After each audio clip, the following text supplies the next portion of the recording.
అలాగే దుష్టత్వములో ఉన్న మనలను, పాపాత్ములమైన మనలను నీతిమంతులుగా తీర్చాడు.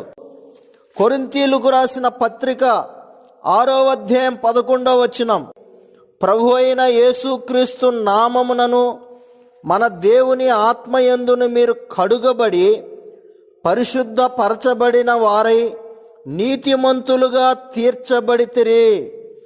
ఆత్మయందు మీరు కడుగబడి అంటున్నాడు. ఆత్మయందు ఎలా కడుగబడ్డాం?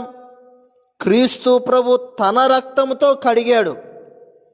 ప్రకటన గ్రంథం 1వ అధ్యాయం 6వ వచనం ఇలా చెప్తుంది, మనల్ని ప్రేమించుచు తన రక్తము వలన మన పాపముల నుండి మనల్ని విడిపించిన వానికి అనేక ప్రాచీన ప్రతులలో కడిగిన వానికి అనే అర్థం వస్తుంది.